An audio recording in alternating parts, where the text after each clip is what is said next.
오늘 본문의 말씀을 중심으로 성도가 해야 할 근심, 성도가 해야 할 근심이라는 제목으로 말씀의 은혜를 함께 나누겠습니다. 오늘 본문의 말씀을 어제 말씀 준비하면서 이렇게 읽었는데 3절의 말씀이 참 마음에 와 닿더라고요. 3절의 말씀에 너희가 우리 마음에 있어 함께 죽고 함께 살고자 함이라. 아멘. 세상의 어떤 공동체도요, 함께 살고 함께 죽는 그런 공동체는 없습니다. 모든 공동체는 이익을 추구하고 자신이 원하는 이익을 얻게 되면은 흩어지는 것이 세상 속에 존재하는 공동체의 모습입니다. 그런데 여러분, 가족은 다르죠. 가족은 함께 살고 함께 죽는 공동체입니다. 그런데 이 가족만 함께 살고 함께 죽는 공동체가 아니라요, 오늘 우리가 이 자리에 앉아 있는 우리 성도들도 바로 이런 가정의 모습입니다. 그리스도의 피로 묶인 영적인 혈연 관계가 바로 교회라는 것이죠. 여러분, 그래서 바울에게 이 고린도 교회는요, 함께 죽고 함께 사는 그런 가족 같은 공동체였다라는 것을 바울은 거듭해서 이렇게 강조하고 있습니다. 근데 가정을 보면은요, 이렇게 우리도 이렇게 주변에서 가정들을 보면은 가족 중에 꼭 사고를 치는 사람들이 꼭 있습니다. 이렇게 평안한 가정이 없어요. 다 꼭 한 사람씩은, 또 많게는 여러 가정의 이런 가족 구성원들이 사고를 칩니다. 그 사람이 뭐 부모일 수도 있고요, 자녀일 수도 있고요. 뭐 이게 부모와 자녀, 뭐 꼭 부모만이 아니라 또 꼭 자녀만이 아니라요, 누가 사고를 칠지 도무지 알 수가 없습니다. 그러나 그렇게 사고를 쳤다고 해서 버릴 수 있는 게 가족이 아니죠. 가족은요, 아무리 뭐 무슨 일이 있어도 가족이라고 하는 그 혈연 관계를 끊을 수는 없는 것이죠. 화가 나서 뭐 호적에서 파버리겠다, 뭐 이렇게 협박은 할 수 있을지언정 정말 그렇게까지 가는 또 가족들은 없다라는 걸 우리가 주변에서 흔히 보게 됩니다. 이것을 통해 알 수 있는 것은요, 가족은 버릴 수 있는 존재가 아니다. 왜냐하면 피로 묶여져 있기 때문에요, 가족을, 그 관계를 끊을 수는 없다라는 것을 우리가 발견하게 됩니다. 근데 이렇게 가족이 된 고린도 교회를요, 끊어놓으려고 하는 사람들이 있었다라는 것이죠. 고린도 교회 성도들로 하여금 바울의 사도성을 의심하게 하고 또 그의 도덕성을 모함하게 해서 고린도 교회를 바울에게서 떼어놓으려고 하는 사람들이 있었다라는 거예요. 근데 안타깝게도 이걸 속으면 안 되는데, 당연히 이것을 의심해보고 이 사람들이 나쁜 의도를 가지고 바울 우리 사도에게 이런 나쁜 생각을 품게 하는구나, 이걸 알아채야 되는데요, 이 성도들 가운데 일부가 여기에 동조하게 되고 바울 사도가 사기꾼이라고 배척하는 여론이 교회 안에 퍼지게 되었습니다. 참, 가족이라고 생각했던 이 고린도 교회가 이렇게 미혹에 빠져서 한순간에 자신을 내치는 상황이 참 얼마나 마음 아팠을까요, 사도 바울이. 그렇지만 어떻게 합니까? 그냥 모른 척 할 수도 없고 또 그렇다고 포기할 수도 없기 때문에요, 사실 이 관계를 끊어야 되는데 끊을 수 없는 이 가족은 참 마음이 아프죠. 고통이 정말 큽니다. 한번 우리가 상상해 보면요, 나의 배우자나 나의 가족이 어느 날 갑자기 남처럼 행동한다면, 마치 가족이 아닌 것처럼 행동하게 된다면 그게 얼마나 가슴 아픈 일일지 한번 우리는 충분히 상상해 볼 수가 있죠. 바울의 마음이 그와 같았습니다. 바울은 그래서 그 아픈 마음을요, 그의 글에 담아서 고린도 교회 성도들을 책망하는 편지를 보냅니다. 참, 바울이 편지를 쓰면서도요, 저는 얼마나 고민하고 썼을까, 이게 마음이 느껴지더라고요. 왜냐면요, 이 바울이 지금 쓰고 있는 이 책망의 편지 때문에 이 편지가 가져오게 될 고린도 교회 안에 이 파장이 또 얼마나 클까를 고민했을 것 같아요. 혹시 괜히 편지를 내가 좀 지나면은 뭐 괜찮아질 수도 있는데 괜히 편지 쓰는 거 아닐까? 괜히 긁어 부스럼 만드는 거 아닐까? 괜히 내가 이 편지를 써서 교회가 예전보다 더 많이 쪼개져서 나눠져서 이렇게 다투게 되지는 않을까?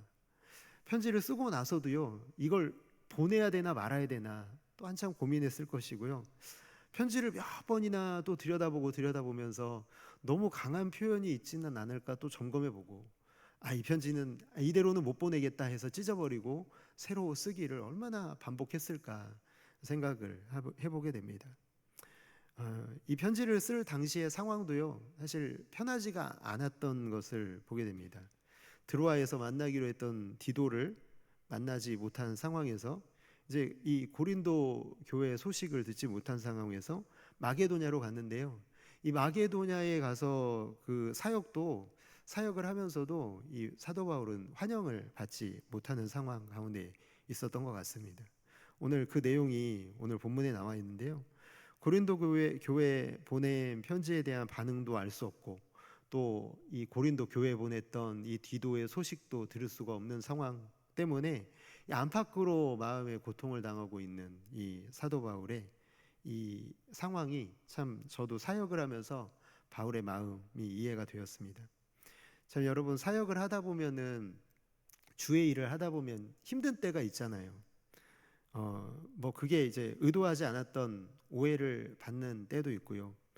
헌신은 하고 있지만 사람이 항상 성령 충만해서 정말 신실하게 항상 변함없이 하면 얼마나 좋을까요? 그런데 그렇지 않을 때가 있어요. 마음이 무너질 때도 있고, 때로는 게을러지고, 때로는 이 주의 일에 참 마음이 무뎌질 때도 있습니다.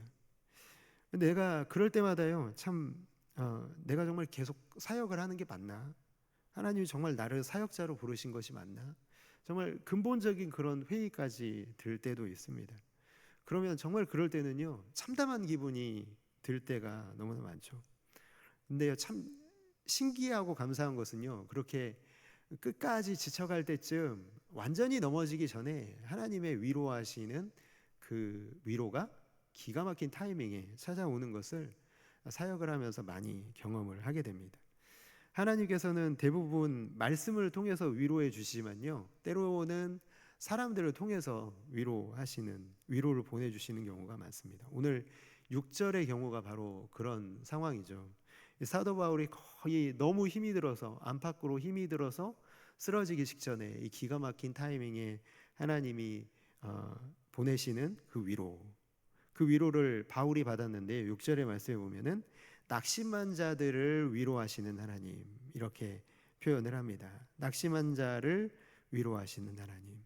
그냥 두지 않으시고 낙심될 때마다, 넘어질 때마다, 이 사역이 힘들 때마다 위로하시는 하나님, 그 위로하시는 하나님이 저와 여러분의 하나님이신 줄을 믿습니다.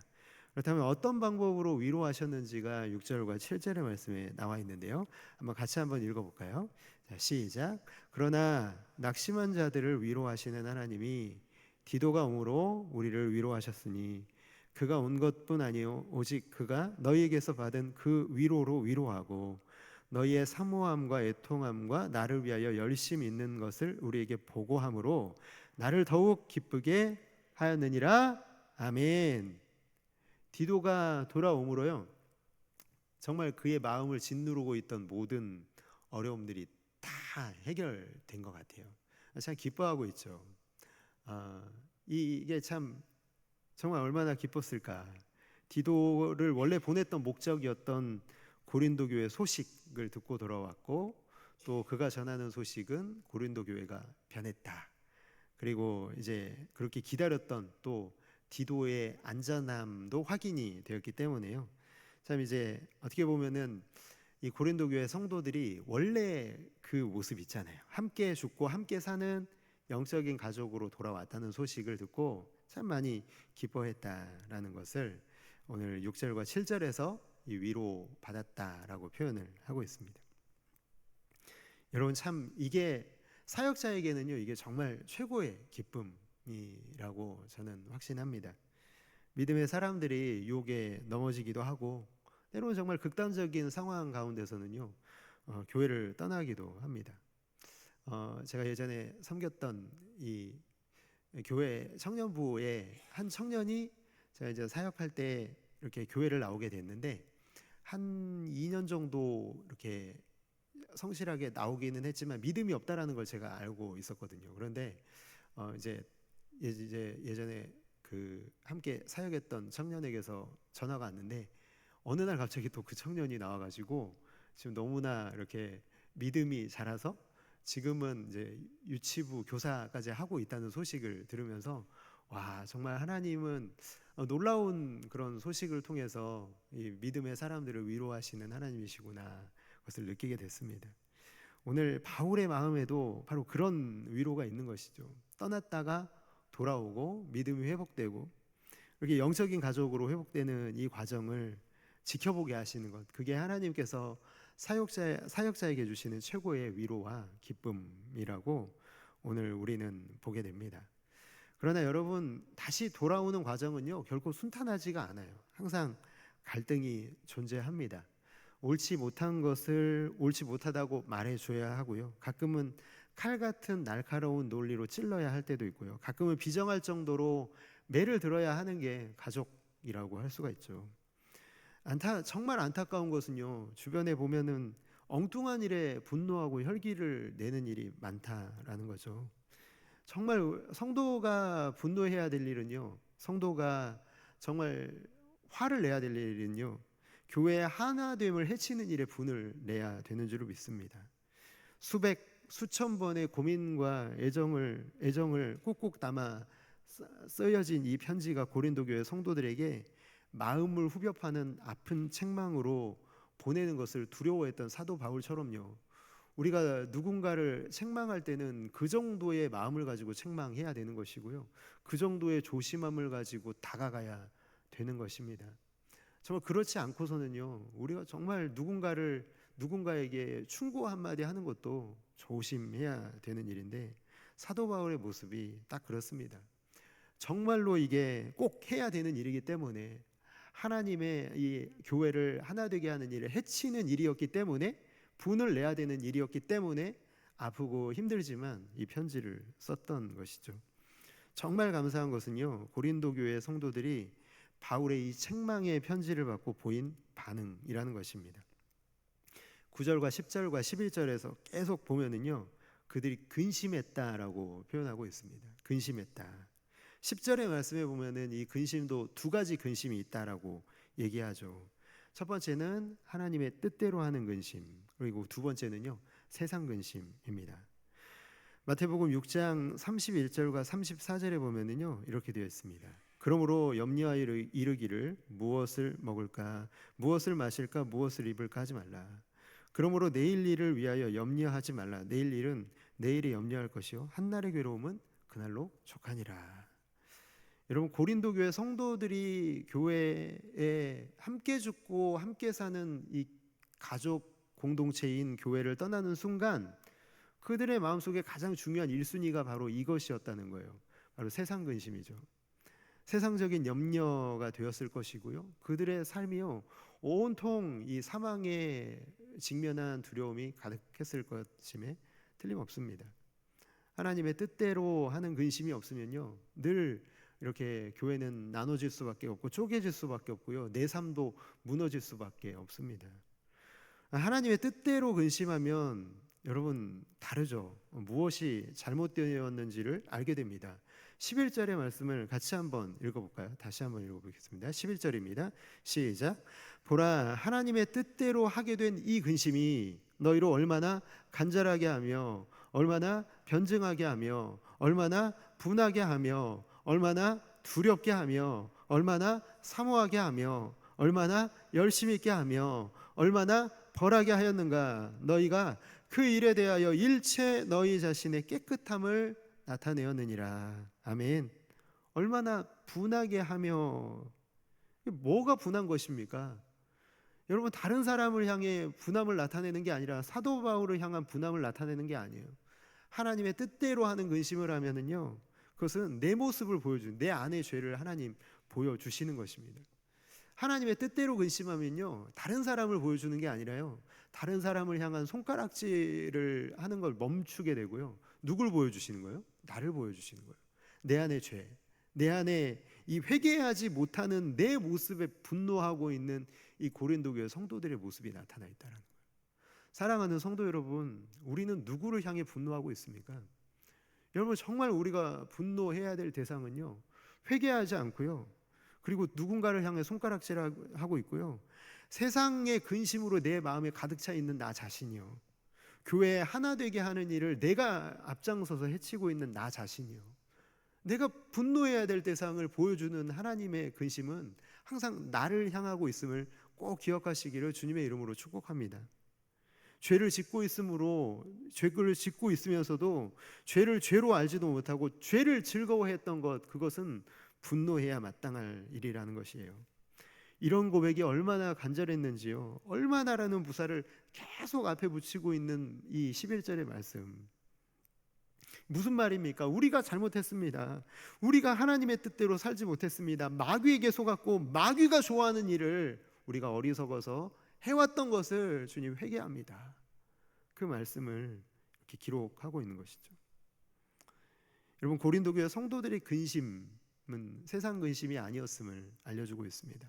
하나님의 뜻대로 하는 근심이었기 때문에요, 하나님과의 관계가 다시 회복되었고 이 가족 공동체로서의 교회의 모습이 회복되어서요, 이 하나님과의 관계, 또 바울과의 관계도 완전히 회복되고 있는 모습을 우리에게 보여주고 있습니다.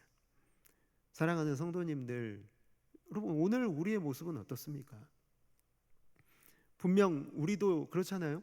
예수를 믿고 하나님의 자녀가 되었다는 것은요, 예수 피로 맺어진 함께 죽고 함께 사는 공동체로 오늘 교회가 세워져 있다는 거예요. 내가 그 일원이라는 거예요. 내가 가족이라는 거예요. 내 주변에 있는 모든 사람들이 내 가족이라는 거예요. 근데 여러분, 그 가족을 향한 불편한 마음이 있으십니까? 그렇다면 그 불편함의 근원이 뭔지를 우리는 살펴봐야 된다는 거죠. 불편함의 근원은요, 나에게 있어요. 항상 나에게 있습니다. 불편함의 근원을 다른 사람에게서 찾는 순간이요, 우리는 이 세상 근심이 우리를 지배하게 될 것이고요, 그 소나기에서 우리는 벗어나지 못할 것이고, 우리는 교회를 하나 되게 하는 게 아니라요, 나누게 될 수밖에 없습니다. 함께 죽고 함께 사는 이 영적인 이 교회 공동체를 지키는 방법은 하나밖에 없어요. 그것은 바로 하나님의 뜻대로 하는 근심을 우리가 하게 될 때만 교회의 하나됨을 지킬 수 있음을 오늘 사도 바울 우리에게 가르쳐주고 있습니다. 우리가 정말로 하나님의 뜻대로 하는 근심이 없다면 교회는 정말 이 영적인 함께 죽고 함께 사는 공동체로 존재할 수가 없음을 오늘 우리에게 알려주고 있습니다. 우리가 함께 오늘 같이 기도하실 것은요, 오늘 예배가 끝나고 이제 함께 우리가 오늘 이 하루를 살아가기 전에 간절히 기도해야 될 것은, 우리 교회 공동체, 나부터요, 먼저 하나님 뜻대로 하는 근심이 있게 하여 주옵소서. 세상 근심은 다 버리고 오직 하나님의 뜻대로 하는 근심으로 교회를 생각하고 교회를 위하여 내가 기도하고, 내가 먼저 나를 쳐서 십자가 앞에서 나를 쳐서 내가 복종되어서 하나님의 뜻대로 하는 근심 가운데 내 삶을 맡겨 드리는 이 기도를 해야 되겠습니다.